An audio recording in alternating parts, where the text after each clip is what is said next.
इंद्रवये वच प्रतिदानं पावनेभ्यो वैष्णवेभ्यो नमो नमः।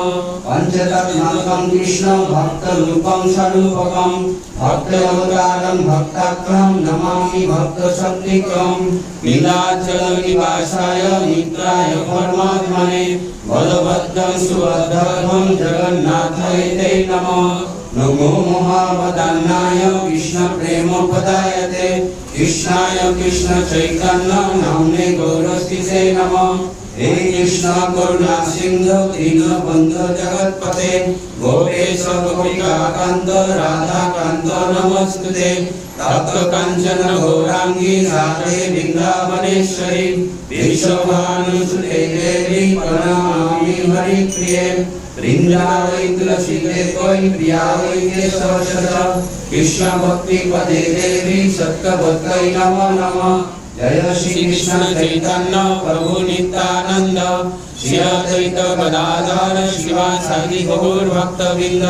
हरे कृष्णा कृष्णा कृष्णा हरे हरे हरे राम राम राम हरे हरे। मुकुंदरति वाचनं पंगुनां मैथिलीं दत्तिपादमहं वन्दे श्रीगुरुदिनकारिणां श्रीचैतन्यईश्वरं परमानन्दमाधवम्। नमो विष्णुपादाय कृष्णकृष्णाय भूतले श्रीमते गोपाल कृष्ण स्वामी नामिने बहुकालस्य साहित्यं यत्प्रकाश विधिर्यश प्रचारं कीर्तिवान् साधु भक्तवत्सलाय नमः। ओम नमो भगवते वासुदेवाय ओम नमो भगवते वासुदेवाय ओम नमो भगवते वासुदेवाय ओम नमो भगवते वासुदेवाय ओम नमो भगवते वासुदेवाय ओम नमो भगवते वासुदेवाय ओम नमो भगवते वासुदेवाय ओम नमो भगवते वासुदेवाय। नारायणं नमस्कृतं नारायणं नमस्कृतं नरं चैव नरोत्तमं नरं चैव नरोत्तमं देवीं सरस्वतीं व्यासं देवीं सरस्वतीं व्यासं ततो जयामुदीरये ततो जयामुदीरये। नश्वपायेषु भद्रेषु दोषम्रायेषु अगतेषु नित्यं भागवत सेवया नित्यं भागवतो सेवया भगवती उत्तमश्लोके भगवती उत्तम श्लोके भक्तिर्भवति नश्यति। भक्तिर्भवति नैष्टिकी। तो सर्वप्रथम मेरे दीक्षा गुरुदेव अष्टोत्तर शत श्रीमद् नित्यलीला परिषद जगत विष्णुपाद अष्टोत्तर शत गोपाल कृष्ण गोस्वामी महाराज के चरण में शतकोटि नमन करता हूँ। तत्पश्चात मेरे परम गुरुदेव अभय चरणारविंद भक्ति वेदांत स्वामी श्री प्रभुपाद जी के चरण में नमन करता हूँ। तत्पश्चात मेरे श्रवण गुरुदेव गोदास महाराज के चरण में शतकोटि नमन करता हूँ। तत्पश्चात यहाँ पर वरिष्ठ प्रभु एवं माताएं जो बैठे हैं इनके चरण कमल की भिक्षा की आशीर्वाद चाहता हूँ, ताकि भगवान श्री चैतन्य महाप्रभु का जो घनिष्ठ पार्षद का हम थोड़ा सा चरित्र को विजंगम कर सकें। हरे कृष्णा हरि बोल। हरे कृष्णा। और आप सभी को इस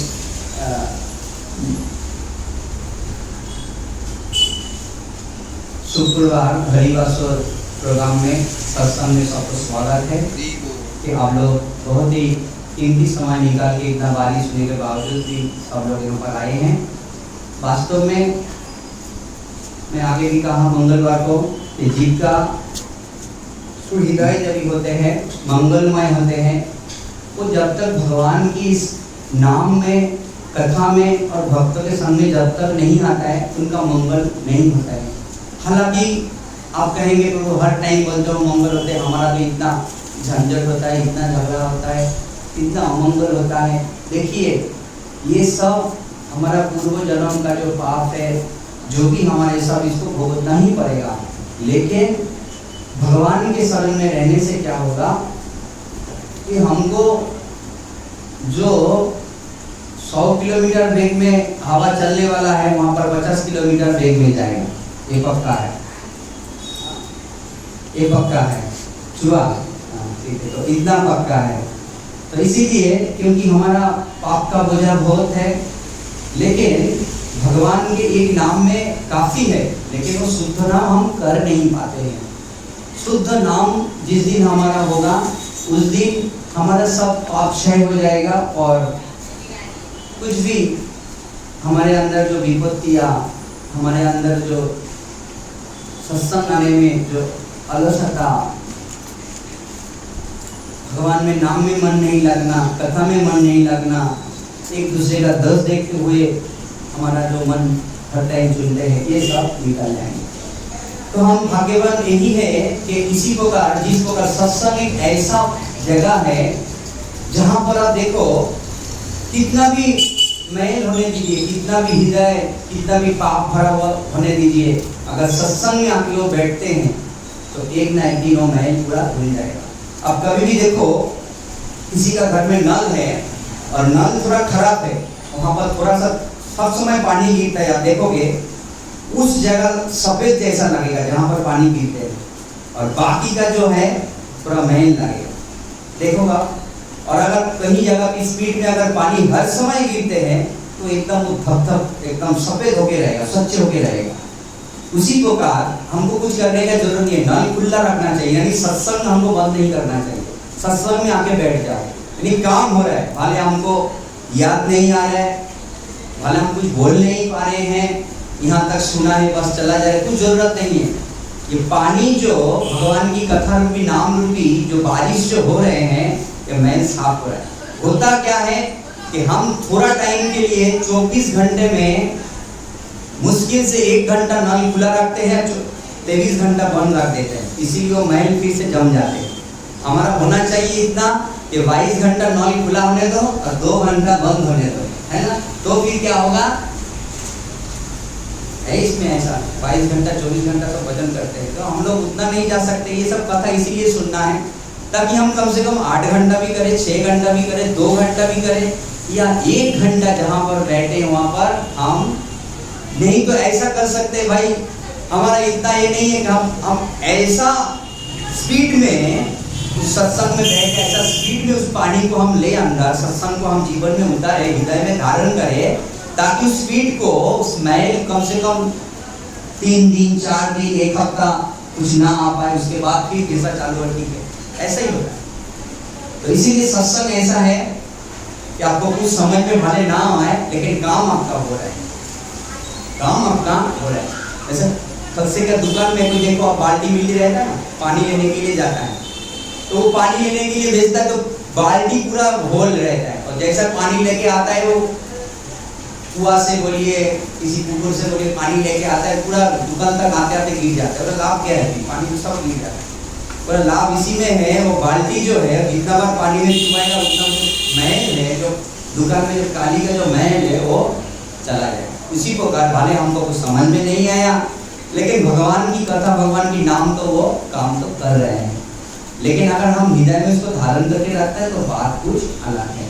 इसीलिए जब तक जीव इस सत्संग रूपी, इसीलिए कहते श्रद्धा तो हमारे अंदर है, जब तो श्रद्धा नहीं होता तो हम यहाँ पर नहीं आके बैठते थे। श्रद्धा है, श्रद्धा का जन्म हो गया, और श्रद्धा का जन्म हुआ तभी क्या हो रहा है, श्रद्धा के बाद क्या होता है, क्या हो रहा है, साधु संग हो रहा है।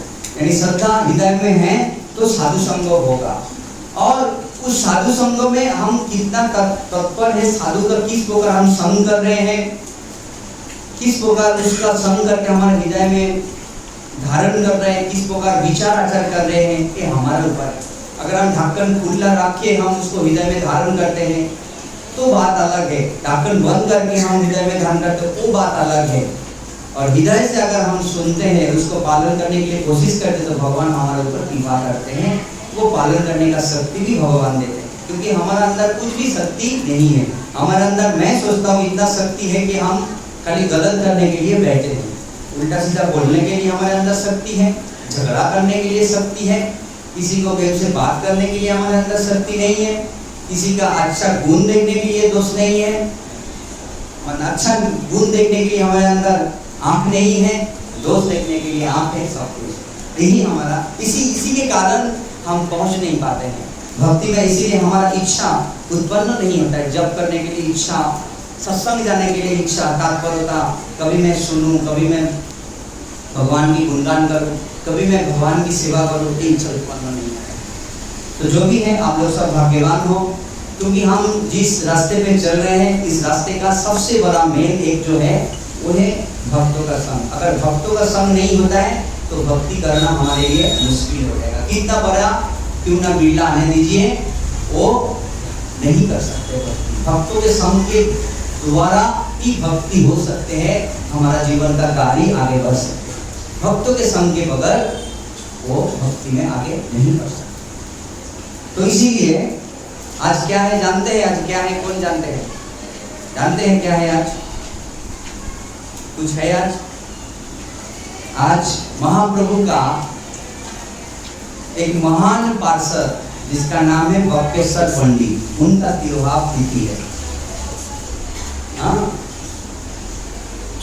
ये सुनने से होगा क्या हमको? इस बक्केश्वर के बारे में हम सुनेंगे तो लाभ क्या होगा? आज उनका तिरुभाव तिथि है। जो शुद्ध भक्त होता है उनका चिंतन करते हैं और उसी चिंतन में हम भी अगर उनका गुणगान करते हैं, उस गुणगान उस शुद्ध भक्तों के चिंतन में हमारा जुड़ जाएगा। और जुड़ने से क्या होगा? हमको कृपा मिल जाएंगे। क्या कृपा मिल जाएंगे? बक्केश्वर पंडित के अंदर क्या गुण है? वो क्या सबसे बड़ा गुण क्या है बक्केश्वर पंडित के अंदर? जानते हैं? कौन जानते हैं? और एक बात मैं ये जानता हूँ, बड़े बड़े आचार्यगण भी कहते हैं, देखिए कृष्ण को जानना, राम को जानना, नरसिंह को जानना, वामन को जानना, जितना भी भगवान की अवतार है ठीक है, लेकिन इस कलियुग में सब कठिन है। लेकिन इस कलियुग में कलियुग का भगवान कौन है? कलियुग का भगवान कृष्ण तो है, चैतन्य महाप्रभु। कलियुग में चैतन्य महाप्रभु आए ना, गुप्त तो ये 6 अवतार कलियुग में शास्त्र में नहीं लिखा है अवतार के बारे में। भगवान इसीलिए त्रियुगी का कहा जाता है, क्योंकि त्रियुग में अवतार है, कली में अवतार नहीं लिखा है, लेकिन 6 अवतार भगवान के भक्त जानते हैं कलियुग का। इसलिए चैतन्य महाप्रभु को सब लोग जानते नहीं हैं। इसीलिए इस कलियुग में आके अगर श्री चैतन्य महाप्रभु को नहीं जाना, चैतन्य महाप्रभु के पार्षद को नहीं जाना, तो बड़ी दुख की बात है हमको भक्ति में। क्योंकि इस कलियुग में 400 साल 300 साल पहले, 5000 साल को छोड़ दीजिए, है ना, 400-500 साल पहले का ही बात है, उसका गुंजा अभी भी गुंज रहे हैं। तो आज जो है बक्केश्वर पंडित का तिरुभाव तिथि है। बक्केश्वर पंडित ये कौन थे? ये जो थे बक्केश्वर पंडित तुंगा विद्या गोपी था। तुंगा विद्या गोपी जितना भी भगवान की इस कृष्ण लीला में जितना भी थे, ये सब गौर लीला में सब आए, सब पार्षद आए, सबका नाम दिया गया है। तो यहाँ पर तुंगा विद्या गोपी का जो अवतार है, अंश थे, ये है बक्केश्वर पंडित। तो बक्केश्वर पंडित क्या करते थे? बक्केश्वर पंडित के बारे में क्या कहते हैं सुनिए। श्री चैतन्य महाप्रभु कह रहे हैं, क्या कह रहे हैं? प्रभु बोले तुम्ही जे सेविला बक्केश्वर एते वो हईला तुम्ही अमार गोचर। ये महाप्रभु ये बात क्यों कह रहे हैं?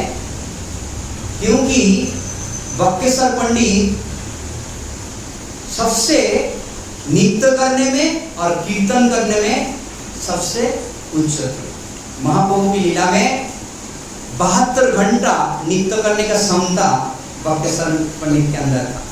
कितना घंटा? और बहुत तो बात छोड़ी दीजिए कि नृत्य करते थे प्रभु बक्केश्वर पंडित, रुकते नहीं थे।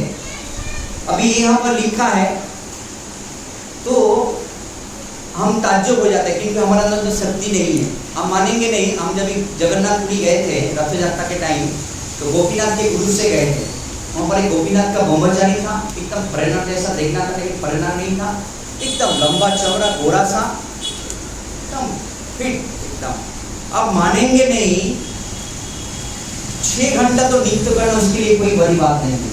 नृत्य करते कंटिन्यू, कीर्तन होने का नृत्य उसका बंद नहीं होगा। ताज्जुब की बात है। तो फेमस है। आज भी कोई भी आप गोपीनाथ पे आप जाएंगे जो इतना घंटा कीर्तन के नृत्य करने वाला कोई है, उसका नाम मुझे नहीं मालूम, लेकिन देखेगा तो पहचान जाएंगे। करते थे, वो अभी इस कली युग में अगर एक ब्रह्मचारी होगी तो शक्ति होते हैं, ब्रह्मचारी के अंदर शक्ति होते हैं, उनके अंदर बल अलग होते हैं, वो अगर 5-6 घंटा कंटिन्यू नृत्य कर सकते हैं तो बक्रेश्वर पंडित साक्षात महाप्रभु का तुंगा विद्या का वो 72 घंटा नहीं कर सकते, कंटिन्यू कर सकते है ना, कर सकते। तो नृत्य और कीर्तन करते थे। एक बार क्या हुआ, महाप्रभु का जब नवद्वीप लीला में महाप्रभु नवद्वीप लीला करते थे तभी नृत्य गीत होते थे, तो महाप्रभु का एक पार्षद जो हमारे पंचतत्व में शिवास पंडित को सब लोग जानते हैं, तो शिवास पंडित एक बार उस समय सबसे बड़ा कथाकार देवानंद पंडित जो थे, हरि बोल सुने, आँख बंद खुला ही रखने का काम, आँख खुला रखने मत, पता है आ जाता है फिर भी ऐसा करने का। मैं अभी सुबह क्या बोलता हूँ मालूम है, जब भी नींद आता है मैं ऐसा बोलता हूँ, यहाँ अभी नींद आएगा तो मिर्ची का पाउडर लगाऊंगा तुमको, कच्चा मिर्ची घिस दूंगा, अभी ऐसा मनी मन बोलता हूँ क्योंकि और कोई रास्ता नहीं है। जैसे ही जब पकड़ने को जाता है नींद आ जाता है, तो मैं बोलता अभी तुमको मिर्ची लगाना पड़ेगा, ठीक है, ऐसा वैसा करके ऐसा करना पड़ेगा। तो देवानंद पंडित तभी का जमाने में ध्यान पूर्वक सुनेंगे, इसमें बहुत काम की बातें हैं हमारा।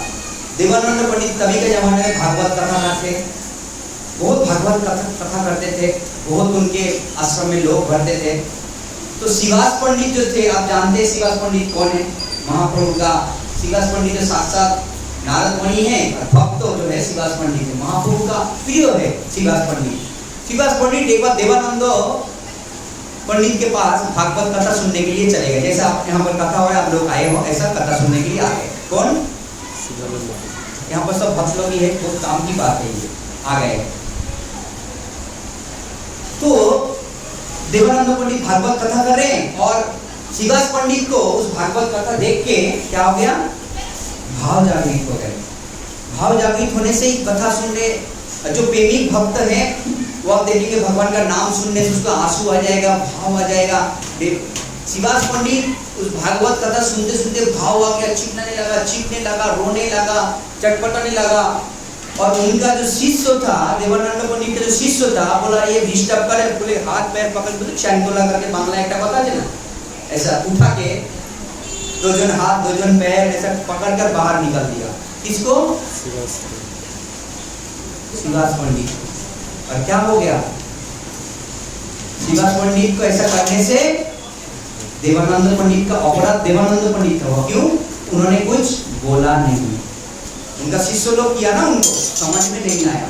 तो महाप्रभु तो अंतर्यामी है, बस महाप्रभु बहुत रोष हो गए, कितना साहस। महाप्रभु कहते हैं कि देवानंद पंडित, अरे देवानंद पंडित महाभागवत कहलाते हैं, वे जानते नहीं है ग्रंथ भागवत और भागवत भक्त और ग्रंथ भगवत और भगवत भक्त ये दोनों एक ही है। समझने की बात है, ग्रंथ भागवत और भक्त भागवत दोनों एक ही है, लेकिन दोनों में से सबसे मेन, अगर दोनों में से किसी को अगर चुना जाए तो पहला किसको चुनना चाहिए? व्यक्ति भागवत को, ग्रंथ भागवत को नहीं। इसलिए महाप्रभु कहते हैं भागवत पढ़ो गया भागवत खाने, व्यक्ति भागवत के पास जाके भागवत पढ़ना चाहिए, तभी समझ में आएगा, नहीं तो नहीं आएगा। तो देवानंद पंडित अपने आप को समझते क्या है, मैं उनको जो भक्त भागवत को वो नहीं जान पाया, मेरे शिवास को जान नहीं पाया, उनके चरण में अपराध किया, उसके भाव को नहीं जान पाया, वो कथा करते किस प्रकार। इसीलिए शतो कल्पे भागवत पढ़े तारा प्रेम पावे ना। शतो कल्पों भी अगर वो भागवत पढ़ते हैं उसको प्रेम नहीं मिलेगा। किसको बोल रहे महाप्रभु? देवानंद पंडित को कह रहे शतो कल्प भी भागवत पढ़ने दीजिए। प्रेम, भागवत पुराण ग्रंथों का निचोड़ क्या है, फल क्या है, इसका क्या है? भगवान से प्रेम, ना तो पंडिताई होना, ध्यान में रखिए, भगवान से अभी समझे किसी ने कुछ पढ़ा नहीं, जाना नहीं, कुछ ज्ञान नहीं, और इतना भगवान से प्रेम, भगवान से देखते ही रोना शुरू हो जाते हैं, भगवान खाया कि नहीं, पिया कि नहीं, सोया कि नहीं, ऐसा प्रेम उत्पन्न हो जाता है, वो सब कुछ पढ़ेगा, उसको कुछ जानने का जरूरत नहीं है, क्योंकि सभी कुछ का कारण क्या है, भगवान से प्रेम करना। শত শত কল্পে ভাগবত পড়েও তারা প্রেম পাবে না, ভক্ত ভাগবত ও গ্রন্থ ভাগবত অভিন্ন।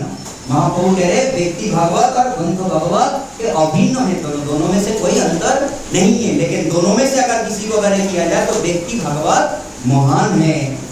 ग्रंथ भागवते जानते होले अपकटे भक्त अवतारे सेवा करते हैं।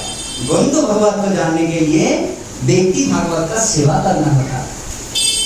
महाप्रभु देवानंद को अपेक्षा कर ले कृष्ण प्रेम प्रदान एक दिन, उसको मैं नहीं करूंगा, महाप्रभु ने कह दिया। भागवत करते हैं लेकिन अपराध, क्या अपराध हुआ, श्रीवास पंडित।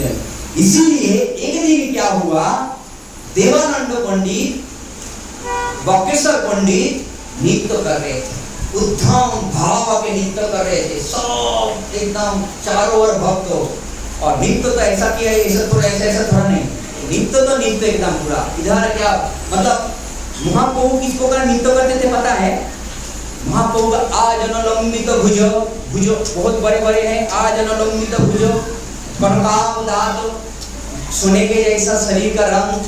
महाप्रभु जैसे हम जहाँ पर पैर है, हमारा शरीर यहाँ पर है, महाप्रभु का पैर यहाँ पर है, शरीर यहाँ पर है, यानी ऐसे नृत्य करते थे, भासते थे ऐसा, यानी पैर एक जगह शरीर एक जगह, ऐसा महाप्रभु जैसा मतलब पूरा हवा में ऐसा भासते थे, ऐसा पूरा जब घूमते थे पूरा शरीर, पैर एक जगह शरीर एक जगह, ऐसा परिस्थिति थे। देवानंद पंडित नृत्य कर रहे थे, उसी समय बक्केश्वर पंडित नृत्य करे, देवानंद पंडित ने क्या किया, आके उन्होंने देखा बक्केश्वर पंडित इतना सुंदर भाव में नृत्य करे, तो उन्होंने क्या किया, उनका सेवा किया। क्या सेवा किया, सबको मतलब ऐसा घेर करके, मतलब सुरक्षा बेरा बोलते हैं, बेरा देके उसको किसी को तकलीफ ना हो, नृत्य करने में भाव ना भी हो जाए, किसी को धक्का ना दे, ये सेवा उन्होंने किया। ये सेवा करने के बाद बक्केश्वर पंडित का जब ये हुआ, मतलब नृत्य खत्म हुआ, तभी प्रणाम किया, और प्रणाम करने के बाद महाप्रभु सब देखा कि बक्केश्वर का सेवा किया। महाप्रभु फिर इसीलिए ये बात कह रहे हैं, प्रभु बोले তুমি যে আসিলা বক্কেশ্বরে, আতেও হইলা তুমি আমার গোচরে। বক্কেশ্বর পণ্ডিত প্রভুর পূর্ণ শক্তি, সেই কৃষ্ণ পায় যে তাহার করে ভক্তি। बक्केश्वर हृदय कृष्ण निज घर। महाप्रभु कह रहे हैं, क्या कह रहे हैं कि तुमने जो सेवा किया, किसको कह रहे हैं, देवानंद पंडित को कह रहे हैं, तुमने जो सेवा किया इसीलिए तुम मेरे अवचर हो गए। तुमने बक्केश्वर का सेवा किया, इसलिए तुम मेरे अवचर हो गए। बक्केश्वर पंडित प्रभु पूर्ण शक्ति, प्रभु का पूर्ण शक्ति जो बक्केश्वर पंडित, सही कृष्ण पाए ताहार पाए भक्ति। बक्केश्वर पंडित के जो चरण में आत्मसमर्पण कर देते, बक्केश्वर पंडित के जो सेवा करते, वो पूर्ण कृष्ण भक्ति मिल जाएगा उनको। बक्केश्वर हृदय कृष्ण निजो घर, बक्केश्वर के हृदय में कृष्ण का निजे घर है। क्या कहते हैं, तुम्हारो हृदय सदा गोविंद विश्राम,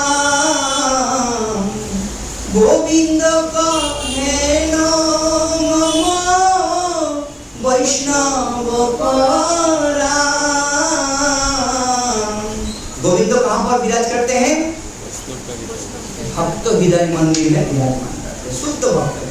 ध्यान में रखिए, मंदिर में भी उतना सुख नहीं मिलता है, लेकिन ध्यान रखिए, कौन कभी काफी घंटा बजा देगा, कौन काफी ये मांगेगा वो मांगेगा, कौन सेवा अपराध भी करेगा, उसमें भी थोड़ा ये है, लेकिन भक्त हृदय में भक्त शांत, उसको कोई कुछ भी नहीं है, हर समय ना शांत एकदम पूरा, कोई कुछ भी नहीं है। इसीलिए भक्त के हृदय में भगवान सबसे मेन विराजमान। कृष्ण नृत्य करें नाचिते बक्केश्वर, যেতে স্থানে যদি বক্কেশ্বর সঙ্গ হয়, সেই স্থান সর্ব তীর্থ বৈকুণ্ঠময় হয়।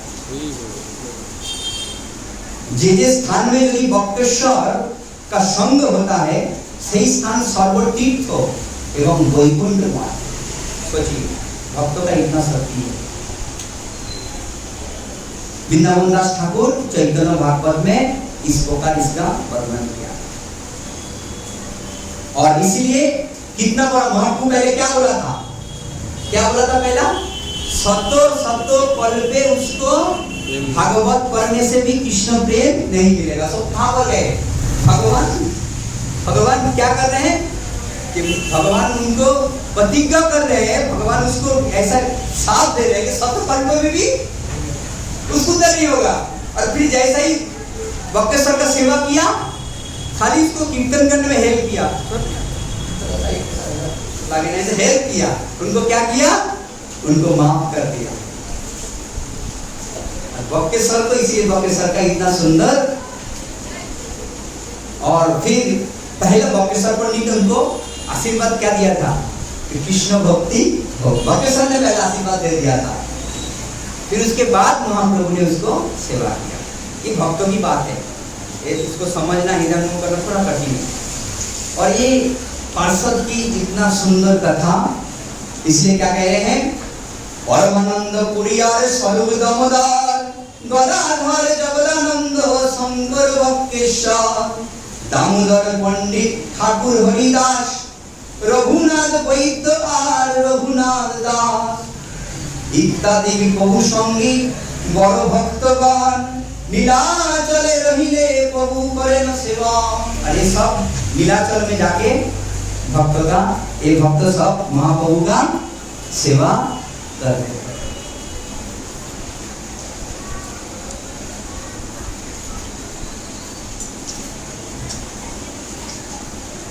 बक्केश्वर पंडित प्रभुर बड़ भित्त एके भावे 24 पहर जार नित्य। 24 पहर का मतलब 24 घंटा नहीं, 24 पहर, एक पहर में 3 घंटा हिसाब लगाइए। मैं तो 72 घंटा बोलिए कि अभी सच बात आ गया। ये चैतन्य चरितामृत का भाषा है। क्या लिखा है? एके भावे 24 पहर जार नित्य। एक घंटा, एक पहर 3 घंटा में 3 24 72 घंटा ना। तो मैंने गलत कुछ नहीं बोला, मैंने सुना था बहुत साल पहले 72 घंटा, लेकिन भगवान की कृपा देखिए वो याद दिलाते हैं 72 घंटा। अभी ये आ रहा है, यहाँ पर लिखा है। मैं ये सोच रहा था कि भाई 72 घंटा मैं बोला सही तो है। अभी ये प्रमाण भी याद हुआ, ये मैंने पढ़ा नहीं, ले अभी पढ़ रहा हूँ। अभी ये श्लोक अभी आया, चैतन्य चरितामृत में लिखा है एक भावे 24 पहर जार नित्य। एक ही भाव में 24 पहर 72 घंटा जैसा नित्य करते। अपने महाप्रभु गान जार नित्य काले प्रभुर चरण धरी बक्केश्वर गण 10 सहस्र गंधर्व मोरे देव चंद मुख तारा गाए मुई नाचे तबे मोर सुख। बोलছে अगर 10 सहस्र, ये बक्केश्वर कह रहे हैं, प्रभु चरण धरी बक्केश्वर कह रहे हैं। क्या बोल रहे हैं बक्केश्वर? क्या कह रहे हैं? 10 सहस्र गंधर्व मोर देव चंद मुख। गंधर्व क्या करते हैं? गान करते हैं। महाप्रभु से कह रहे हैं बक्केश्वर कि मुझे 10 मुंह दीजिए गंधर्व को जैसा। क्यों? मैं कीर्तन करूं। जिस प्रकार पितु महाराज क्या मांगा था भगवान से, जानते हैं? पितु महाराज कि मुझे 1000 कान हो जाए ताकि मैं आपकी लीला सुनूं। तो 1000 कान का मतलब 1000 कान ही होगा, ऐसा इधर कान इधर कान इधर कान ऐसा होगा। क्या होगा? कान का शक्ति, 1000 कान का सुनने का शक्ति दोनों कानों में भगवान देते हैं। यहीं पर वही बात बक्केश्वर भी कह रहे हैं, प्रभु सहस्र गंधर्व मोर देव चंद मुख तारा गाए मुई नाचे तबे है मोर सुख। और वे गाते हैं और मुझे सुख होते हैं। प्रभु क्या बोले? प्रभु बोले तुमी मोर एक शाखा आकाशे उड़िताम जोदी पाई पाई आए पांका। आप जो है मेरे एक पंख के हो, एक शाखा हो। अगर और एक किसी को बक्केश्वर मिल जाता था तो मैं उड़ता था। मैं अभी बोला ना, महाप्रभु उड़ने के जैसा कीर्तन पड़े, एक जगह पैर और एक जगह शरीर। महाप्रभु कह रहे तो तुम मेरे क्या हो, एक पंखा हो, और दूसरा पंखा भी होता तो मैं उड़ता था। यानी दिन रात महाप्रभु इस प्रकार करते थे। तो यही है कि महाप्रभु के इसमें नृत्य करते थे। हरि नाम नृत्य दिया करिला चेतन, कलि युगे छिलो जत जीव अचेतन, नित्यानंद अद्वैत आचार्य गदाधर, सकल भक्त माझे साजे बहुबर, फल करताल मंदिर घनरल, भावे आवेशे गोरा बले हरिबर, भुज तुली नाचे बहु सची नंदन, रामाई सुंदर नाचे शिलहु नंदन, शिवास हरिदास आर बक्केश्वर, बीज हरिदास नाचे पंडित शंकर, जय जय ध्वनि जगते प्रवेश आनंदे कम। महाप्रभु जो रथ यात्रा में 7 ऐसा दल होते हैं, उसका बहुत सुंदर वर्णन है। 7 दल में एक एक का वो मुख्य बना के रखा था। एक दल में जो है 7 के अंदर एक में बक्केश्वर में एक प्रधान था जो कीर्तन और नृत्य करते थे। और ये जो महाप्रभु के जो रथ यात्रा होते थे, एक जगह में नित्यानंद, एक जगह में हरिदास, एक जगह में अद्वैत, तो सब चैतन्य चरित्र पूरा वर्णन है। बात सुनिए ध्यान पूर्वक। एक एक का पूरा जैसा कीर्तन होता है ना, अभी हमारा मीरा रोड में जब रथ यात्रा होता है, अभी अगला बार हम लोग बोलेंगे, अमरनाथ में एक कीर्तन होता है ना, तो जगन्नाथ जी के सामने कुछ नहीं रहता है। हम लोग अभी अगले साल आप आवेदन करते हैं कि और एक कीर्तन का पार्टी होना चाहिए जगन्नाथ जी के सामने, ताकि वो भी सब लोग कीर्तन कर पाए। मीरा रोड में जब रात यात्रा में जाते थे, जगन्नाथपुरी में भी वही होता था। अभी भी सब एक एक जैसा जैसा सब आश्रम से आते हैं, सब एक एक आश्रम के बड़े बड़े शुद्ध भक्त, बीच में महाराज रहेगा और सब तीन को कीर्तन, जगन्नाथ जी का मुंह देखेगा, कीर्तन क्या होगा उसका वर्णन ही नहीं कर सकते। जिसको देखना है जगन्नाथ, वो उसको दर्शन देगा। कैसा देगा?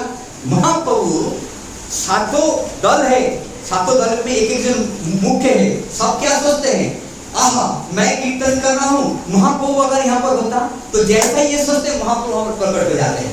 महाप्रभु नृत्य कर, 7 दल के साथ महाप्रभु नृत्य कर रहा है। ये है महाप्रभु। 7 दल के अंदर महाप्रभु को सभी जन देख रहे हैं, महाप्रभु नृत्य कर रहे हैं 7 दल के अंदर घेर के, सभी को महाप्रभु दर्शन दे रहे हैं। सब सोच रहे हैं महाप्रभु मेरे साथ है। अरे वही तो किया था भगवान ने रासलीला में, तो ही किया था। गोपी लोग सब सोचते हैं कृष्ण मेरे साथ है, कृष्ण मेरे साथ है, इतना तक ठीक है, सबके साथ नृत्य कर रहा है। लेकिन जब ये ऐसा सोचा कि हम भाग्यवान है, हमारे साथ कृष्ण आउट, कृष्ण आउट हो गया, कृष्ण निकल गया, हम करा गया कि मैं कितना भाग्यवान, अरे तुम भाग्यवान हो, भगवान आ गया। तभी गोपी गीत चालू किया।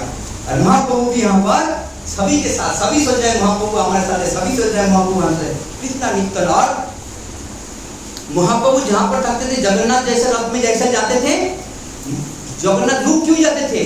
महाप्रभु को देख नहीं पाते थे, महाप्रभु को देख नहीं पाते थे। जैसे महाप्रभु को नहीं देख पाते तो जगन्नाथ रुक जाते थे। यहाँ पर सब खींचना चालू करते, कहाँ पर जाएगा रथ? नहीं जाएगा। जैसा ही जगन्नाथ महाप्रभु को देखेंगे तभी रथ चलेगा।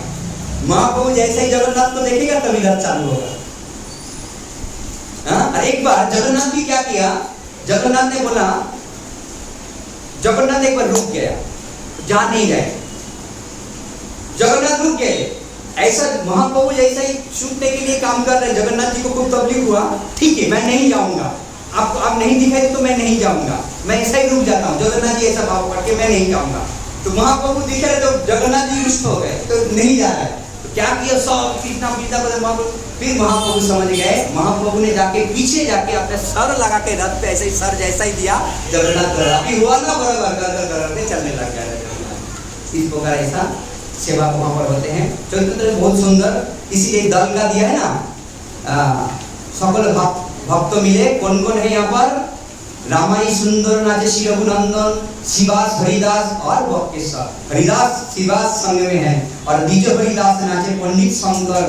जय जय ध्वनि जगते प्रकाश, आनंदे मगन भेल वृंदावन दास। वृंदावन दास ठाकुर इस प्रकार देख के और विभोर हो रहे, और इस प्रकार में बक्केश्वर पंडित सेवा करते हैं। तो कहने का तात्पर्य ये है कि हमको बहुत सावधानी से एक बात ध्यान में रखिए, मैं इतना जो सुना है, इतना जो समझा है, भले भक्ति थोड़ा कम होएगा चलेगा, ध्यान में रखिए, भक्ति थोड़ा कम होएगा चलेगा, उठ नहीं पाया, जब ठीक से बराबर जप नहीं कर पा रहा हूँ, भगवान की सेवा नहीं कर पा रहा हूँ, ये नहीं कर पा रहा हूँ, ठीक है, वो एक बार चल जाएगा, लेकिन अपराध से हमको बचना पड़ेगा। भले कमाई कम हो चलेगा, कमाई थोड़ा कम होगा चलेगा, लेकिन उधार नहीं होना चाहिए। कमाई भी कम और उधार होते जाएगा तो क्या होगा, भक्ति थोड़ा और इधर कर रहे हैं हम लोग अपराध, तो क्या होगा, भक्ति थोड़ा कम होएगा चलेगा, उसमें कोई ये नहीं है, हम पद में हो जाएगा, लेकिन अपराध से हमको बचना पड़ेगा। थोड़ा सा खाली वो समझ नहीं पाया उनको भक्तों को, तो क्या हो गया, अपराध हो गया। इसलिए हमको अपराध से बहुत बचना चाहिए, और अपराध से कभी बचेंगे हम, जब भी हम इस कथा को हृदयंगम करेंगे, हम कथा को मानेंगे, उसको विचार करेंगे। एक एक कथा को हम विचार करते भक्तों का, ये सुन के भक्तों का एक एक सुंदर सुंदर कितना भाव है। उस दिन एक भक्तों का बात सुन के, रथ यात्रा में एक भक्त, नया भक्त, बहुत दिन से भक्ति करे, जू में जाते हैं, बोला प्रभु जी वहाँ पर गोपाल जी का डिसाइपल आते हैं, बोलते हैं ये मंदिर ऑर्डिनरी मंदिर नहीं है, कोई ऑर्डिनरी मंदिर नहीं है जू पर, हाँ एकदम हृदय में धारण कर लिया, जू कोई मामूली मंदिर नहीं है, साक्षात भगवान वहाँ पर विद्यमान सभी जगह पे। कोई एक एक बात जो है हमको बोले, आप लोग कितना भाग्यवान हो कि गोपाल कृष्ण महाराज से आप लोगों को दिशा मिल गए, वो अभी सब सुना है, कोई सुना है, ये क्या है, ये तो एक एस्ट्रोलॉजर के पास गया था, वो बोला आपके महाराज के बारे में हम क्या बताए, ये तो देवी देवता के पीछे पीछे चलता है, हम उसके बताने वाला कौन होते हैं। सोचिए, तुम सोचते हैं कितना। प्रभु कभी एक सुंदर मनोरथ बोल रहा था, राधा कुंडों के विषय में अभी बोल नहीं रहा हूँ, बहुत सुंदर मनोरथ, मुझे अच्छा लगा कि ऐसा इच्छा हृदय में भक्तों का होना मतलब बहुत बड़ी बात है, बहुत बड़ी बात है। इसमें हमको समझना चाहिए कि हमको भक्ति में आगे बढ़ना है, ऐसा इच्छा होना भक्ति में। मैं ये सोचता हूँ, अरे कितना सुंदर इसका ये इच्छा भाव है, वो है, ये कितना, ये सभी का कितना सुंदर भाव है मन में लेके। प्रभु ने भी इतना जगन्नाथ जी का पूरा लास्ट तक झाड़ू दिया, पूरा लास्ट तक पूरा झाड़ू सेवा एक तीर भंग कर, बहुत सुंदर। इसमें ये क्या होता है, हमको भक्ति में आगे बढ़ने का हमको रास्ता दिख रहा है, ऐसा समझो। ऐसा नहीं थोड़ा सा करके हम भाग जाएंगे, ऐसा नहीं, पूरा हम एक थोड़ा हम करेंगे, पूरा एक करेंगे, वो करेंगे भक्ति के, भगवान के, भगवान प्रसन्न। इसीलिए भक्ति थोड़ा कम होगा चलेगा, लेकिन अपराध नहीं होना। देखिए अपराध सबसे पहला मन क्या मालूम है, हमारे अंदर द्वैन्यता, जो द्वैन्यता नहीं होने के कारण बहुत सारा अपराध। एक बात तो मैं एक जानता हूं माता जी, जो भक्ति करेगा उसको अपराध करेगा तो तुरंत मालूम करेगा, पक्का मालूम उसको। लेकिन जो और भी पहुंचा हुआ भक्त है, वो समझे अपराध नहीं भी किया हुआ रहेगा, फिर भी वो सामने वाला को जाके कुछ बोल भी दिया, उसका अपराध नहीं है, फिर भी जाके वो माफी मांगने के लिए उतर आ जाए। ये भक्तों का स्वभाव। अपराध हमको पता क्यों नहीं चलता है, चेतोदर्पण शुद्ध नहीं होने के कारण हम भक्ति को हृदय में, देखिए अपराध कौन करेगा, जिसके हृदय में भक्ति नहीं रहेगा। जिसके हृदय में भक्ति रहेगा वो अपराध नहीं करेगा, क्योंकि डरेगा। एक घंटे में जो डरेगा वो अपराध करने से डरेगा, वो किसी को कुछ बोल देगा तो डरेगा। जिसके अंदर भक्ति ठीक है, चल वो भगवान जैसा चलता है। और हम क्या होते हैं, हम ये सोचते हैं कि द्वैन्यता नहीं होने के कारण, जिस प्रकार द्वैन्यता ना होने के कारण हमारा अपराध होते हैं। और जिस प्रकार गरुड़ जी का वाहन, भगवान के वाहन कौन है, गरुड़ जी है। शिव जी का वाहन कौन है, नंदी है। ऐसा ऐसा करके एक एक, ब्रह्मा जी का वाहन कौन है, हंस है, हंस करके जाते हैं। उसी प्रकार भक्ति का भी वाहन है, कौन है वो, द्वैन्यता जो है तीना दौती शनि चेना दैनता जो है ये भक्ति देवी का वाहन है। जिसके अंदर दैनता रहेगा उसके अंदर भक्ति माता बैठ के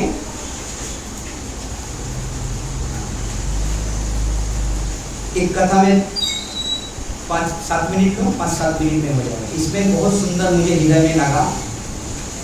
एक बहुत बड़े ज्ञानी थे, एक कथा है, एक ज्ञानी थे, बहुत शास्त्र वास्त्र बहुत पढ़ा, बहुत कुछ जाना। जानने के बाद उन्होंने पढ़ा, अरे मैंने ये सब तो किया है लेकिन गुरु नहीं ग्रहण करेगा तो कुछ नहीं है। ध्यान को सुनिएगा, इसमें हमको कुछ शिक्षा मिलेगा। गुरु नहीं ग्रहण करेगा तो कुछ नहीं मिलेगा। चलो गुरु को ग्रहण करना पड़ेगा। सिद्ध बाबा के पास है, गुरु महाराज मुझे क्या दीजिए, दीक्षा ग्रहण करना। अभी सिद्ध बाबा जो सामने जाएगा तो पूरा सब पता चलेगा। क्या पता चलेगा? अरे इसका तो लोटा पूरा भरा हुआ है, मैं दूं कहाँ से? इसलिए किसी के पास प्लेट पूरा भरा हुआ है, फिर से मांग रहा है कुछ दो खाने के लिए, लाकेगा कहाँ पर जाएगा? थोड़ा प्लेट खाली कर लो तभी तो देगा। उसका लोटा तो भरा हुआ है, किसमें भरा हुआ है? जंजाल में भरा हुआ है, दीक्षा कैसे देगा उसको? वो तो हम कर में भरा हुआ है, तो कैसे देगा? तो थोड़ा सा सोच रहे, बोला ठीक है आ जाओ कालो, आ जाओ कालो। चरण में पड़ गया। बोले मेरे अंदर क्या कमी है बताइए, आप क्यों नहीं चरण में पड़ गया? चरण पकड़ लेंगे, दीक्षा क्यों नहीं दे रहा है? तो बोला कि मैं आपको 1 साल बाद दीक्षा दूंगा और 1 साल बाद एक ऐसा व्यक्ति को आप ढूंढ के लेके आओ। गुरु महाराज शक्ति भी देता है कृपा करने के लिए। ऐसा व्यक्ति को ढूंढ के लेके आओ जो तुम्हारे से निष्कृष्ट है, यानी तुम्हारे से नीचे है, निष्कृष्ट हो, तुम मुझसे उत्तम हो। ध्यान में सुनिए, तुम्हारे से निष्कृष्ट व्यक्ति है, लेके आइए। कोई बात नहीं, 1 साल की टाइम है, 2 दिन में मैं ढूंढ के निकाल के लेके आ जाऊँ। 1 साल का टाइम का क्या बात है, 2 दिन में मैं ढूंढ के लेके जाऊंगा। मैं इतना सब कुछ जानता हूँ, ये जानता हूँ, ये जानता है, सब निकालेगा तो पहले ही भागना। ठीक है, गुरु जी लाएंगे। तो उन्होंने क्या किया, गुरु महाराज तो शक्ति भी 1 साल बोला उसको, वो बोला मैं 7 दिन में खड़ा होके लेके आ जाऊंगा। उन्होंने पहला देखा कि खेती करते हुए खेत वाला देखा, खेती कर, ये तो खेती करने वाला ये क्या जानता है, ये तो कुछ नहीं जानता, शास्त्र नहीं जानता, भगवान नहीं जानता, ये नहीं जानता, वो नहीं जानता, ये सब लोग नहीं जानते, कुछ नहीं जानता है, ये तो मेरे से इसको लेके जाने जाता हूँ। जैसा ही उसको लेके नहीं जा रहा है तभी सोच रहे, अरे ये तो खेती करते हैं, हाल चलाते हैं, बीज बोते हैं, पानी डाल देते हैं, सब कुछ करते हैं, तो मैं तो ये नहीं कर सकता है, ये मेरे से निष्कृष्ट नहीं है, ये गुण तो मेरे में नहीं है, ये तो मेरे से उत्कृष्ट हो गया, तो ये गुण मेरे अंदर नहीं है, उनके अंदर जो है तो मेरे से निष्कृष्ट नहीं हुआ। बोला ये तो मेरे से उत्कृष्ट है। फिर थोड़ा आगे गया, फिर जाके देखा, एक किसको देखा, एक श्रमिक को देखा, परिश्रम करने वाला, देख रहा है इतना सर पे पूरा बोझ लेके, इतना ये बोझ लेके जा रहे हैं। बोला इसके ये तो कुछ जानता नहीं, शास्त्र तो जानता नहीं है, तो इतना परिश्रम कर रहे हैं। वो देखा, बोले इतना धूप में मैं भी ये नहीं कर सकता है, तो ये मेरे से महान है। फिर गया, बोला ठीक है और दूसरा ढूंढता हूँ। दूसरा ढूंढते ढूंढते एक स्त्री लोग के पास गया। बोला अरे ये क्या करेंगे, तो कुछ जानता नहीं है, इसके पास जाता हूँ, ये तो कुछ शास्त्र तो जानता नहीं। उनके पास गया, जाके तो देखा तो ये कुएं से पानी निकल रहा है, पानी एक के बाद एक चरा के लेके जाता है, क्या कला है। फिर जाके बच्चे को संभालता है, खाना भी बन रहा है, खिला रहे, संसार संभाल रहे, सब कुछ कर रहे हैं। तो मैं तो ये नहीं कर सकता, तो ये भी मेरे से उत्कृष्ट है, ये भी नहीं हुआ। तो फिर किसके पास जाए? ऐसा देख देख के बोला अभी गाय के पास मैं जाता हूँ। तो जैसे गाय के पास गया, तो गाय के पास जाने से देख रहा है ये तो कुछ बोलते, इसको ही लेके जाता हूँ, लेकिन इसकी पानी बोला कौन सा भी पशु हो, पंछी हो, कौन सा भी है, तुम मुझको लेके आना। तो देखा, बाद में सोचा, क्योंकि है तो ज्ञानी, बोले अरे ये तो खाता है, घास फूस खाते हैं, और उसका गोबर भी जो है शुद्ध है, देता है दूध, इसके तो उत्तम चीज है, मेरे तो अंदर ये गुण तो नहीं है, ये भी मेरे से उत्कृष्ट है। ऐसा करते करते बहुत दिन बीता। तो 1 साल जो टाइम जो गुरु महाराज ने दिया था वो बीता रहा है, बहुत और भी है। ऐसा करते करते उसको मिल ही नहीं रहे। एक पंछी के पास गया, बोला ये हो सकती है, तो क्या जानते हैं, कि जब उड़ना शुरू किया, बोला तो मैं तो उड़ तो नहीं पाएगा, तो मेरे से उत्कृष्ट है। ऐसा करते करते उन्होंने क्या किया, नित्य किया में गया, नित्य किया, और भी बहुत सारा करता है, टाइम हो जाएगा मैं बोलने, नित्य किया करने के लिए गए, ध्यान में सुनिए, नित्य किया करने के लिए गए, और नित्य किया करते करते सोचा कि ये जो मल है, ये मल निष्कृष्ट है मेरे से, इसको मैं लेके जाऊंगा। कुछ भी बोलो ना, क्या वस्तु तुमको, मल मैं लेके जाऊंगा, तो ये मल निष्कृष्ट है। तो अभी जो ज्ञानी है उसका कभी तो उसको दिमाग में सब आते ही रहते हैं, मानो कि ये आप एक मत सोचिए मल कैसे पर बोल सकते हैं, ये भाव प्रकट हो रहा है, मल मानो कि मल उसको बोले अरे मैं तेरे से भी उत्कृष्ट हूं, मैं निष्कृष्ट नहीं हूं, क्योंकि तूने अच्छा अच्छा भगवान की भोग लगा हुआ अच्छा अच्छा सीरा पकौड़ा सब अच्छा अच्छा भोग था मैं, और तू उसको खा के मुझे मल बना दिया, इसीलिए आज मेरा ये हाल है। मैं तेरे से उत्कृष्ट था, मैं प्रसाद के रूप में था, अच्छा कोवा के रूप में था, सी के रूप में था, इसके रूप में था, लेकिन तूने मुझे खा के क्या बना दिया, मल बना दिया। मल तो खाना मेरा बनेगा, तू मल बना दिया तूने मेरे को, मैं तेरे से भी उत्कृष्ट हूं। अरे ये क्या, प्रसाद अच्छा खाता उसको मल तो मैंने ही बनाया, तुम मेरे से भी उत्कृष्ट वस्तु थे। फिर क्या हुआ, देखा मल के अंदर एक कीड़ा चल रहा है, तो बोला ये मेरे से निष्कृष्ट, मल खा रहा है। जब ये वो सोचा किसको लेके जाऊंगा, तभी कीड़ा ने कहा बोला अरे मैं तेरे से उत्कृष्ट हूं, क्यों, बोले तूने अच्छा अच्छा प्रसाद खा के मल बनाया, मल बना के तू धरती को गंदा कर रहा है, और उस मैं मल को खा के मिट्टी के रूप में खेती का खाद बना रहा हूँ, तेरे से मैं उत्कृष्ट हूँ। समझ में आ रहा है, कीड़ा जो भी खाता है सब्जी वगैरह, इसमें खाद होता है, मिट्टी होके खाद होता है, कि मैं तेरे से भी उत्कृष्ट हूँ। बस वो एकदम पूरा क्या हो गया, गया रो रो के गुरु महाराज के चरण में पड़ गया कि मैंने 1 साल तक देखा है, पूरा दुनिया घूम लिया, कि मेरे से उत्कृष्ट और कोई नहीं है, सबसे उत्कृष्ट जो है मैं इस संन्यास की क्रिया से भी निष्कृष्ट हूँ, मेरे जैसा निष्कृष्ट और कोई नहीं है। जैसा ही ऐसे रो रो के चरण में पड़ गया, और गुरु महाराज ने बोला अभी खाली हो गया, हृदय से लगा लिया उसको दिशा। ये कारण ये है, हमको बोलना बहुत आसान है, लेकिन इसको पालन करना कठिन है। हमारे अंदर कोई भी जब गुण होता है ना, तभी हम आ जाता है मैं तो उनसे थोड़ा सा अच्छा करता हूँ, इसमें क्या हो जाता है, हमारा दैन्यता भाव हो जाता है। इसी के कारण दैन्यता भाव, अपराध आप देखिएगा बहुत कुछ अपराध। सबसे बड़ी बात ये ध्यान रखिए, हमारे अंदर से जुबान से कुछ भी वाक्य के द्वारा हमारे ऐसा कोई वाक्य अपराध नहीं होने से सामने वाला बिना अपने मतलब वो अपराध नहीं हो, उसको तो बुरा भी लग जाता, फिर भी अपराध हो जाता है। कोई भक्तों को अगर कुछ, मैंने देखा है जीवन में, मैंने एक जन को 2 साल पहले रथ यात्रा में गया, एक ब्रह्मचारी था, उसको दूसरा में बोला सब चलो चलो अभी देर हो गया आपको जाना है, और वो ब्रह्मचारी सोचा कि अरे वो मेरे को बोले इनके साथ रहना नहीं, ऐसा सोच लिया, और मेरे को भाले बुरा सुनाने लगा, चलो इनको उठा दिया, भाले बुरा सुनाने लगा। मैं बोला ब्रह्मचारी बोला उसको अनजाने में, मैंने उसको पूरे कुछ बोला, बोला चलो चलो चलो, तुम मेरे को कैसा उल्टा सीधा क्यों, ब्रह्मचारी का थोड़ा दिमाग गर्म रहता है, गर्म नहीं रहता, वो थोड़ा पावरफुल रहता है, तो बोल दिया। सोचिए अभी मेरा गलती नहीं था, फिर भी मुझे अपराध लगा, सोचिए, लेकिन अपराध लगा क्यों, मैंने उनको कुछ भी नहीं बोला, उन्होंने उसको अपराध ले लिया, तो अपराध हुआ मेरा। अभी आप सोचिए, मैंने कुछ उनके तरफ अपराध नहीं करके अगर वो अपराध हो जाते हैं, तुरंत पता चलते हैं।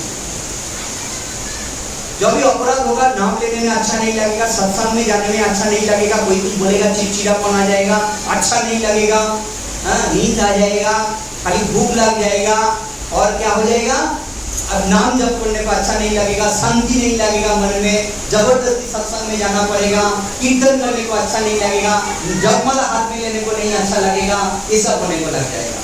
और जब अपराध नहीं रहेगा, हर टाइम कभी जप करो, कभी सत्संग में जाओ, कभी भगवान की सेवा करो, यही सब मन में आ जाएगा। तो अपराध बहुत कुछ अपराध पापों के द्वारा बोलिए, किसी को बोलिए, लेकिन इस कलयुग में ऐसा परिस्थिति आ गया, महाराज को रोना पड़ा। इससे बड़ी अपराध क्या हो सकता है? महाराज भक्तों के लिए होते हैं, इससे बड़ी अपराध क्या हो सकता है? अपराध नहीं है क्या? ये अपराध है, लेकिन गुरु महाराज इतना दयालु है, इतना दयालु है कि अपने शिष्यों का हर एक अपराध सब कुछ क्षमा करके फिर भी प्रेम दान करते हैं। ये कुछ भी अपराध नहीं देते हैं। एक बार एक बहुत बड़े बड़े भक्त, बड़े बड़े प्रेसिडेंट, एक उसको लात मार, उसको लात मार दिया, बड़े बड़े भक्त सब है, लात मार दिया। महाराज के पास गया, महाराज बोला आप भी मेरे पुत्र हो, वो भी मेरे पुत्र है, उन्होंने लात मार दिया, थोड़ा दुष्ट है, दोनों ही मेरे समान हो। सोचिए आप, दोनों ही मेरे समान हो, ऐसा कोई है इस जगत में? दोनों ही मेरे समान हो। ये किसी के अंदर तो मेरे ही पुत्र हैं, लात मार दिया तो क्या करें? कभी नहीं। गुरु, इसलिए महाराज को एक बार भी दिल्ली यात्रा में प्रश्न पूछा था, बोला महाराज भक्त इतना अपराध करते, ये करता है, नियम का फेल करते थे, तो गुरु उसको छोड़ देता है क्या? महाराज क्या बोला? गुरु कभी नहीं छोड़ते। गुरु एक बार हाथ जब भी पकड़ते हैं, गुरु कभी नहीं छोड़ते, कभी नहीं छोड़ते। कौन छोड़ देते हैं? हम छोड़ देते हैं, गुरु कभी नहीं। और सबसे बड़ी बात क्या है मालूम है? इस मार्ग में, ये जो भक्ति मार्ग का एक सबसे बड़ी उत्तम मार्ग क्या है मालूम है? स्कूल में है। अपने स्कूल में हाजिरा अगर नहीं देते हो, पेरेंट नहीं देते तो क्या होता है? क्या करते? नाम काट जाएगा, लेटर देंगे, पेरेंट्स को बुलाएंगे तो नाम का क्या काट देंगे। जो आध्यात्मिक स्कूल में हम पढ़ाई कर रहे हैं, जो दीक्षा लिया हुआ नाम है, लेकिन इस नाम को कोई काट नहीं सकते। नाम को कोई काटेगा नहीं बहू, लेकिन होगा क्या? 4 से 5, 5 से 6, 7 से 8, 8 से 9, 9 से 10, 10 से 11, 11 से 12, जो भक्ति का जो ग्रोथ है वो रुक जाएगा। सत्संग से नाम नहीं कटेगा, गुरु महाराज के एंट्री में नाम रहेगा, भले सत्संग में नहीं आ रहा है, लेकिन उसका भक्ति का जो ग्रोथ है वो कम रहेगा। नाम लिखा रहेगा, नाम कभी नहीं कटेगा। एक बार जो नाम लिखाया है, ये नाम कभी नहीं कटेगा। चक्षुदान दिलो देई, जन्मे जन्मे प्रभु से दिन को ज्ञान हृदय प्रकाशित हो। आहा, इससे बढ़िया क्या हो सकते हैं? पूरा जन्म जन्मांतर गारंटी लेता है। इस जन्म में का हमारा कोई जिम्मेदारी लेने को नहीं चाहते हैं, पालने को, साइन करने के लिए। हाँ, पति बोले तुमको लेके समस्या, पत्नी बोले तुमको लेके समस्या, बेटा बोले तुमको लेके समस्या, बाप बोले मेरे को लेके तुम्हारा समस्या, बहू बोले तुमको लेके समस्या। इस जन्म के लिए 60 साल के लिए, 65 साल के लिए, 70 साल के लिए हमको लिए गुजारने के लिए तैयार नहीं है। मुसीबत हो जाता है और हमारा इतना पाप ताप लेके जन्म जन्मांतर उस गुरु हमारा निभाता है। सोचिए कितना बड़ा काम है, कितना बड़े भटक रहे हम, और किस मार्ग में है हम, उसी मार्ग में हम लोग पर है। इसीलिए इतना सब कुछ उन्हें है, इसीलिए तो हम लोग छोड़ देते हैं बात।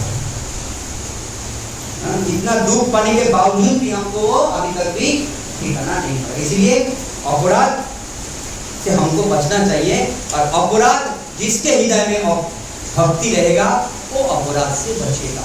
जिसके हृदय में भक्ति नहीं रहेगा वो हुट भाट करके बोल भी देगा, वो सोचेगा भी नहीं, कुछ भी नहीं। एक बात, और हमको खोलता क्यों नहीं है बात? सामने वाला के जो अपराध जो हम करते हैं, अगर शुद्ध भक्त के फल होगा, शुद्ध भक्त के चरण अपराध करे तुरंत फल, तुरंत फल। ज्यादा कुछ पेट में पॉइजन लग खा लिया, रात को खाया तो रात 12 बजे खाया, 3 बजे से संडस चालू हो जाएगा, और नहीं 12 बजे खाना खाया, पॉइजन गया, कल 2 बजे से चालू हो सकता है।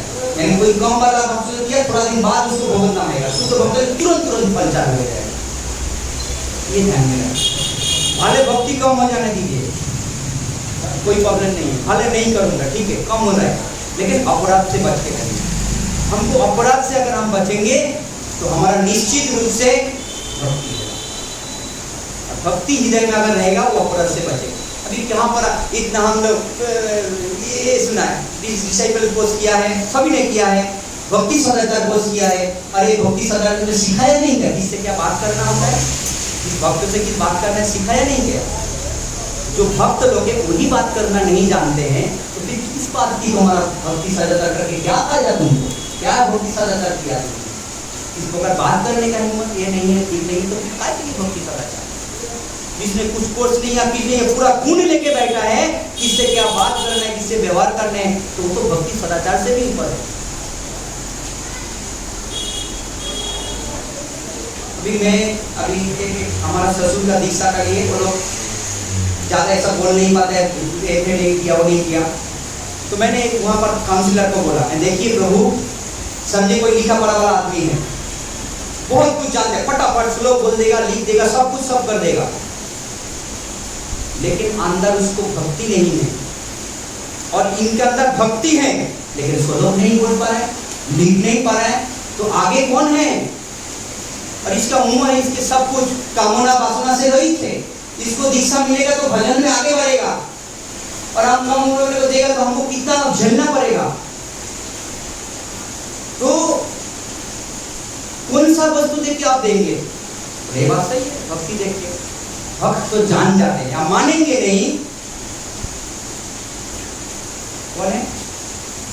पद्मनित्य प्रभु एग्जाम दे रहे हैं, दूसरा जो बड़बर कर रहे थे, ससुर सास को उसने कुछ पूछा नहीं, दो एक बात बोला बस, उसको कुछ पूछा नहीं।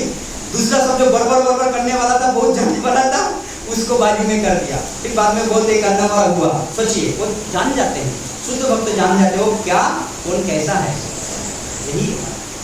इसलिए भक्ति ये ध्यान में रखिए, अपराध नहीं होना चाहिए, और बाकी सब ठीक, अपराध से बच के रहिए।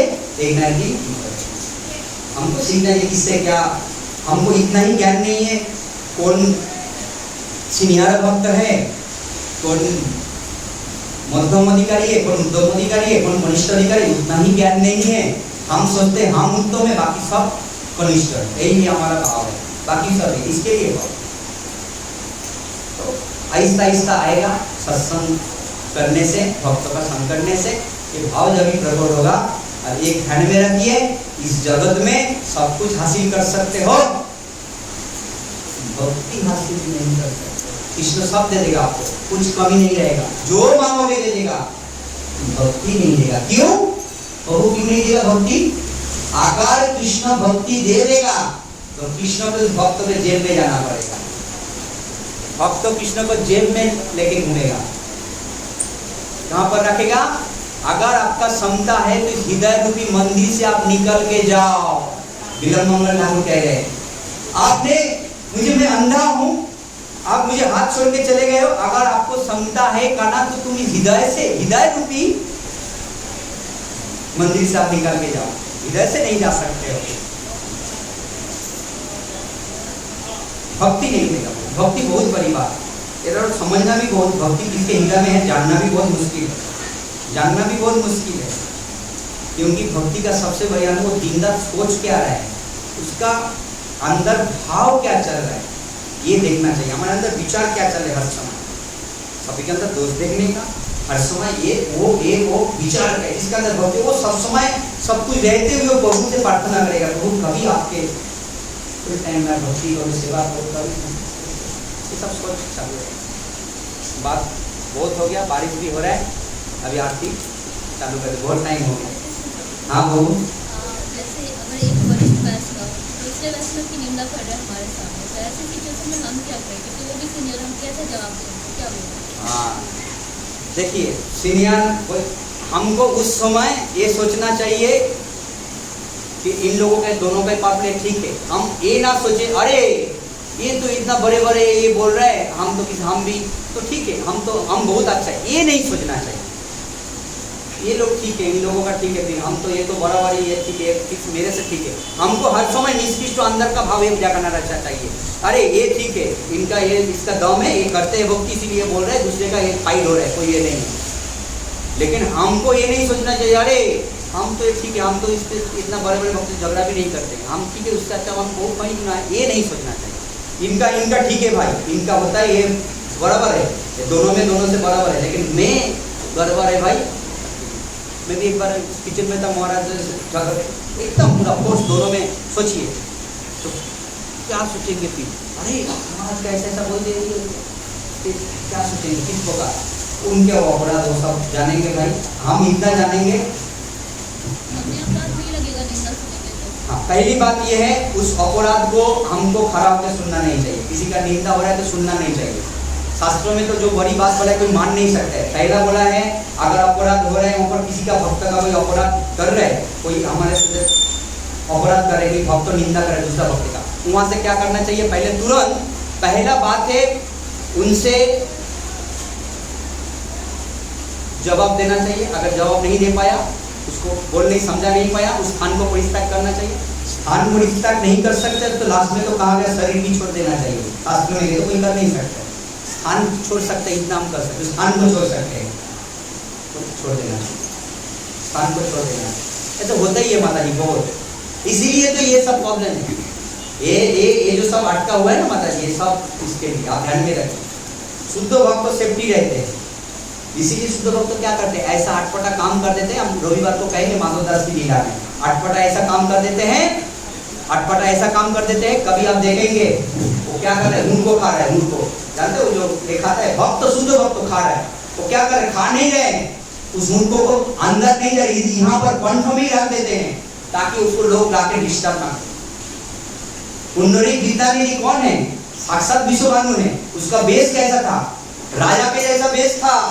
गदाधर पंडित को लेके गया मुकिंद, तो बोले अरे चलो चलो वैष्णव दर्शन के लिए, अभी टाइम हो जाएगा मतलब ये सब पता बोलेगा तो सुनने को इच्छा हो जाएगा।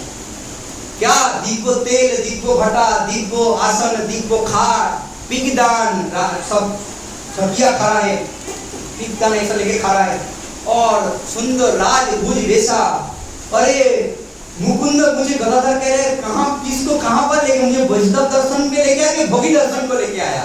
क्यों करते हैं, उसको डिस्टर्ब नहीं करेंगे। और इतना शुद्ध भक्त है कि गंगा को अपराध होते, गंगा दिन में दर्शन नहीं करने को जाता, रात को जाके गंगा दर्शन करते पुंडरीक गीतानिधि। और जैसा ही ऐसे सोचा, मुकुंद ने सोचा ये पुंडरीक गीतानिधि के चरण में अपराध करके बैठा नहीं, तब श्लोक चालू कर दिया, आहो वकीरं स्तनकारभूतम। गोपी का जो है भगवान की दया का बारे में जैसे ही वर्णन किया, बस पुंडरीक गीतानिधि लोटपोट होने लगा, पूरा दीप सब लोटपोट होके प्रेम में विभोर हो गया। गदाधर सोचा क्या मैंने चरण में अपराध कर दिया, इस अपराध भंजन कैसा हो सकता है। गदाधर महाप्रभु से नहीं, पुंडरीक गीतानिधि से दिखता है। अगर मैं उनको गुरु बनाता हूँ तभी मेरा अपराध भंजन होगा। सब तो का पुंडरीक गीतानिधि से दिखता है, ठीक है। और रविवार को प्रोग्राम रहेगा प्रभु जी, क्योंकि रथ यात्रा सब लोग जाएंगे नहीं, वहाँ पर ना मैं बात किया है सब लोग रथ यात्रा इसमें जाएंगे नहीं, क्योंकि नया लोग तो जाएंगे नहीं। 4 नंबर का जो भी